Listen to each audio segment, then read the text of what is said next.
Hi, I'm Coy Walker with Homegrown Construction Co. I'm co-owner. This is Steven. Yeah, Also co-owner. Steven. Yeah. Steven Henderson, Thank you. co-owner Thank of you. Homegrown Construction Co. Let's get this Come on. correct. Come on. Hype it up. Let's go. Come on. Let's give him a round Come of on. applause, everybody. Thank you. He's a pretty amazing guy. Thank you. Coy. Man, don't be making me blush over here and stuff. Come Well, on, it's man. all about your expertise right now, bud. What So, expertise would you like to know about? We're coming up. It's getting warm outside. Yeah. So what's People that like mean? to make investments on their homes, and upgrading your roofing and siding is a good way to increase value, right? It's my favorite. Why don't you tell us about it? Okay. All right. Well, for the past 10 years, I've been on the roofing and siding side of things as a production manager. So got to really learn why roofs cost the way they do and what all factors into a roof, and what you should look out for and why prices may be different between, 3-4 different other contractors. I swear you'll never get the same price.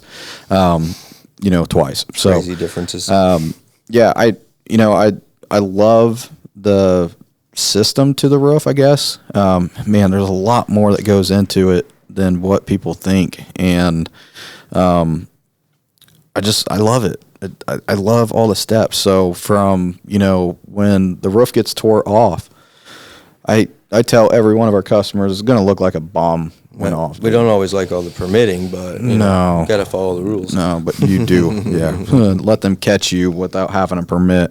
Make sure you guys, whoever you call, Make sure they're licensed. please make sure that they put a permit on your door. Call the building department. They'll tell you if you're required to have one. You should not be the one paying for it, though. The contractor should pay for the permit. Not every county requires things. Not every, city, county, some of them are different. But so from that to then when we get to the tear off and stuff, getting to really see the amount of layers, the nails, everything, getting down to that decking is. How many was Kokomo? We had how many layers? 5. With cedar shake as well. Yeah, 5 total. Yeah. It was About 2 more than we estimated, I think. And our crew does a great job of making sure that we control the mess as much as we can. But obviously, if you guys have seen roofs get done or had your roof get done, it's just a mess. So normally during the pre-inspection, you should know what you're doing once you get to the decking. If you check the attic, you can control, if it's spaced out 1-bys or if it's that 3/8 plywood that's super thin. What did we see in Wabash? Something we never saw before. The 1-bys. With That nothing but shingles. Yeah, definitely did not have decking on the spaced out 1-bys. Yeah, but. That was amazing. Yeah, that was great. You can see a lot of different things, but I would say, at the end of the day that once you do your pre-inspection and like what's going on and what you're doing from there, kind of taking, if you're doing a full redeck, taking that decking off and then just starting from scratch again, right? Putting new decking down. Once we get our new decking down, ice and water shield goes on the eaves. Rule of thumb, if you're exterior or your interior wall is 24 inches out, you have a 24-inch overhang. 2 courses of ice and water shield should definitely be included, and that is to prevent ice damming, to help with that. Just had a problem with in Elwood. Well, customer had a problem, and then we addressed it for them. Yeah, we addressed it, and I think ice and water shield is not the catch-all. It's still material that water can get through. If the pitch isn't good enough, it's still... Exactly. It'll get through it. It's not like, oh, you got ice and water shield, you're great. No, you still have to make sure you're doing all the other things because roofing is a system, whether people believe that or not. It may be one of those not wow. You replaced that with what? What was it? EPDM. Okay. Yeah, rubber. Yep. But yeah, the system to it is there's a reason for everything. And just even going down to it, if it's a 0, 1, 2, 12 pitch, do not put shingles on it. I don't care if you put full ice and water shield. We personally got to see a roof that had shingles, modified bitumen, which is rolled roofing underneath that, ice and water shield underneath that, And because they put shingles on a 112 pitch, the water still was able to get through all of that. With Indiana's great weather, it just gets warm and melts a little bit of the snow sitting on your roof, and then it freezes again that night. Oh, yeah. And then that goes up under the shingles, and the next day, the sun beats down on that black shingle and melts that underneath, and it goes down. Just straight down. So after the ice and water shield, though, we go with synthetic. Usually ours is the Rhino Synthetic, the U20. Really high-grade stuff. So, again, that plays into a factor of your prices, again, the products that you're getting on there. There is generic products out there that you can get from a Lowe's or Menards or that are whatever. Also a quality product. Yeah, less quality, less expensive, but those are like Rhino Synthetic, Rhino Ice and Water Shield is what I've been using for the past 8 years, so that I trust it. That's what I put on people's roofs. And then from that point, starters go on your eaves and your rakes, and then from there, go to work. But I will say, ventilation.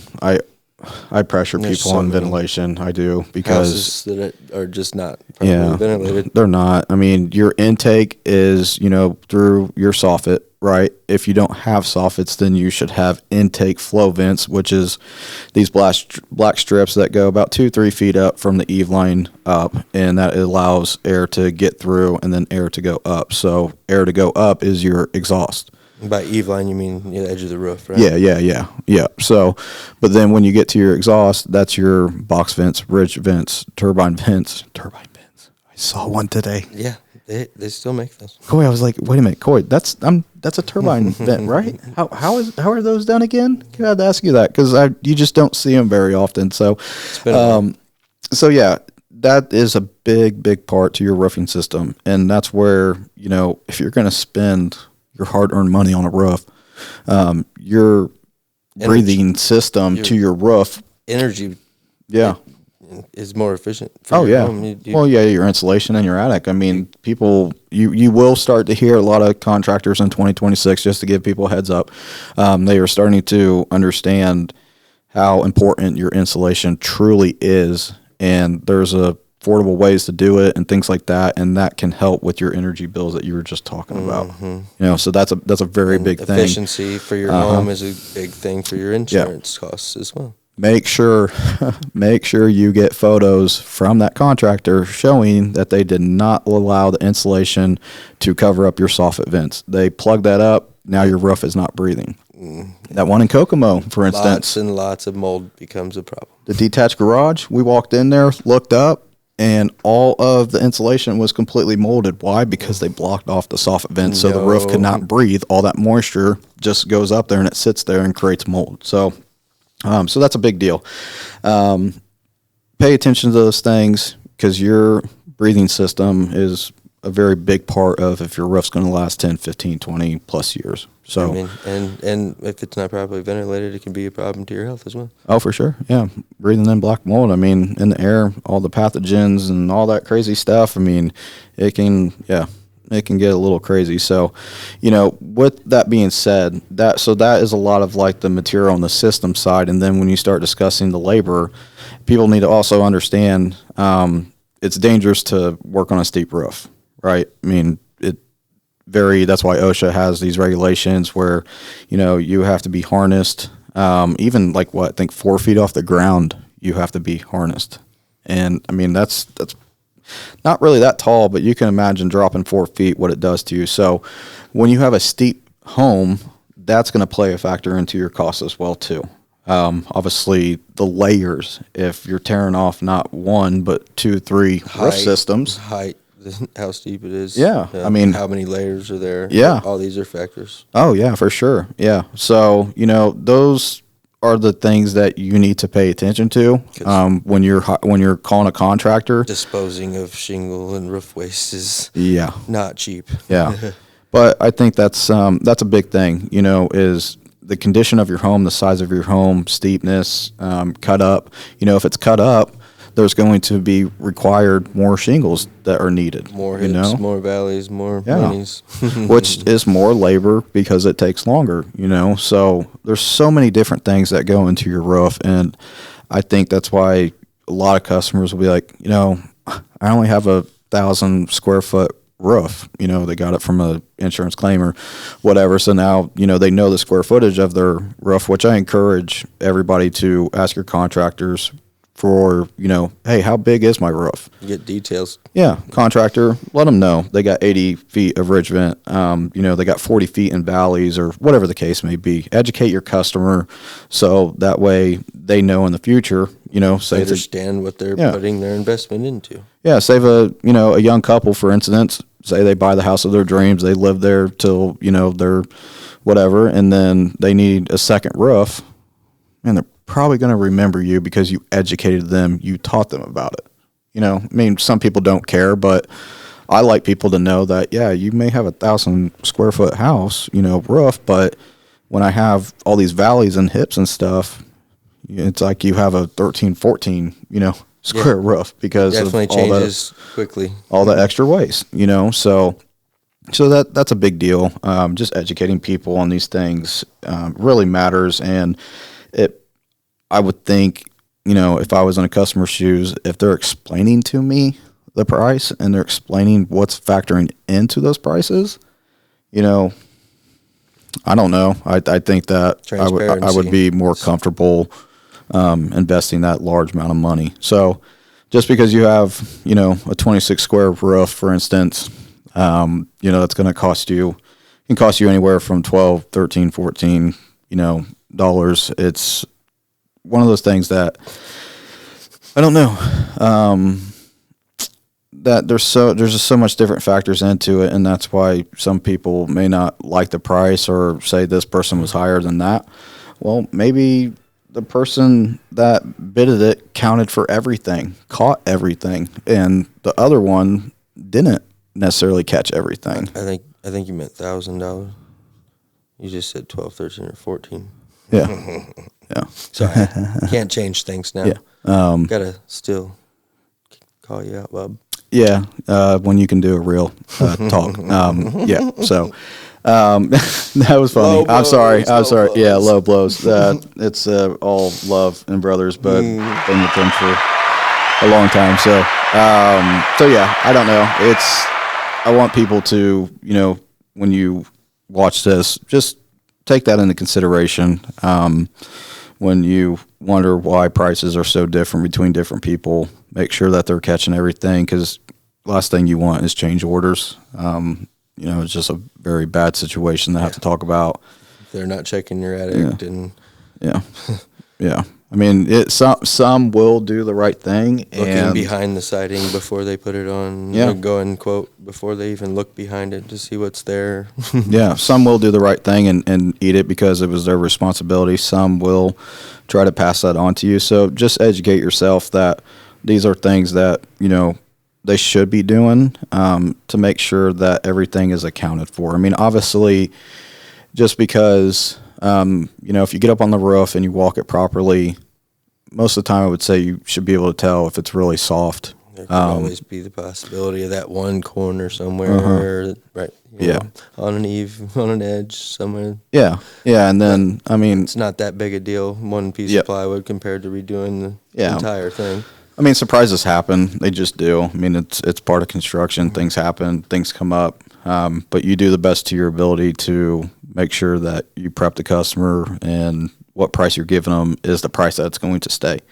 For instance, if you bid 10% on your waste and you're short, that's your responsibility. It's not the homeowners, you know. So, you know, those are the things that you should look out for, the things that you need to educate yourself so that way you can make sure that, you know, people are being fair, people are being honest. A lot of bad contractors, but there's also a lot of good ones. Yeah, but just understand that this is the material, this is the labor side of things. And then obviously every company has, you know, company expenses is just part of it, part of nature. But a lot of what you will see is understanding the material that goes into it, understanding the labor that goes into it. What about the shingles and our warranties and the hail thing?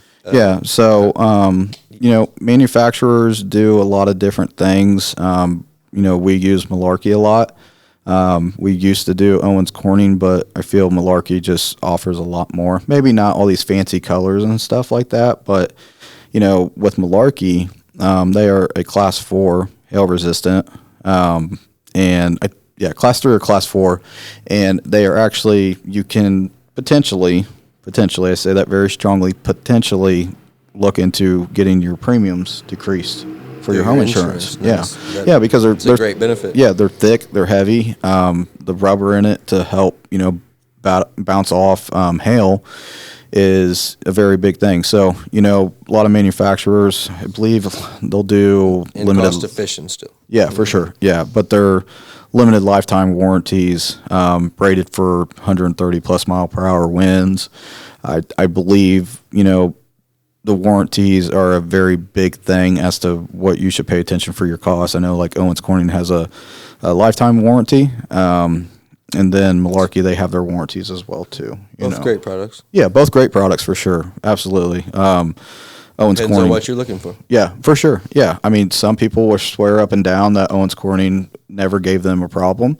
Others will say there's Just like every great, product there is. Yeah, there's a lot of great shingle products out there. Yeah, for sure. And those are our normal go-tos. Yeah, some people are comfortable like, hey, I believe in this, I'm going to go with this. Others will say, no, I like this. And that's where it comes down to working with the customer. Yep, that's a preference for them. For sure. Some people do, some people don't. Absolutely. Yep, absolutely.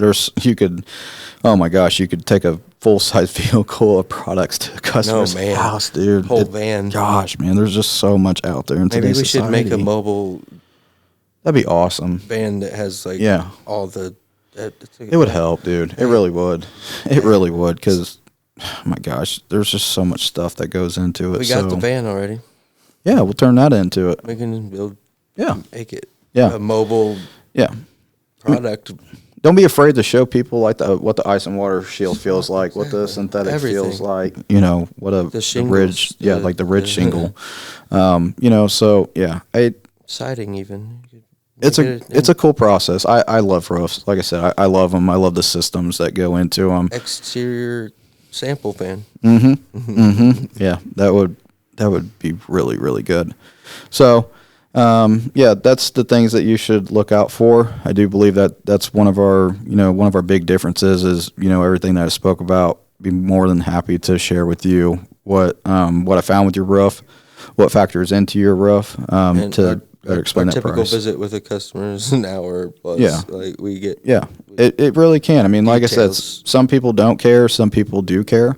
And that also helps with, you hear all the things that are happening. And as we do financing, that plays a part into it. Well, you're getting all these things. This is the system that you're getting, and it can be for this monthly payment, right? So, I don't know. I encourage everybody to learn more. We work with a couple different financing companies. Yeah, we do. Yeah, we have a lot of different options for every, I'd say just about every situation. So you're always welcome to get your own. Yeah, you can get your own financing as well too. So, but yeah, that's a lot of the roofing. Again, and roofs can be installed during the winter as well too. If you have a leak, it's an emergency. They can be installed to a certain degree temperatures, but you need to make sure that you leave enough of a space for expansion and contraction. That's a big thing, just to clear the air that roofs can be done during the winter. So, keep them in a heated van. Yeah, keep them in a heated van. You don't want them to be frozen. We can't tell all of our secrets. No, I'm sure roofing's been around yeah. So, but just to, again, learn those things, learn for yourself. I encourage everybody to learn more about the systems, and it's not just a shingle. There's things that have to happen to make it a full operating system. So, yeah, that's my intake on roofing. If you guys want to learn any more, you can go to homegrownconstructionco.com. There is a special tab for all the trades that we offer, but you can click on a roof, put your information in. I'll get a notification. I'll call you that day, and we'll set up an appointment.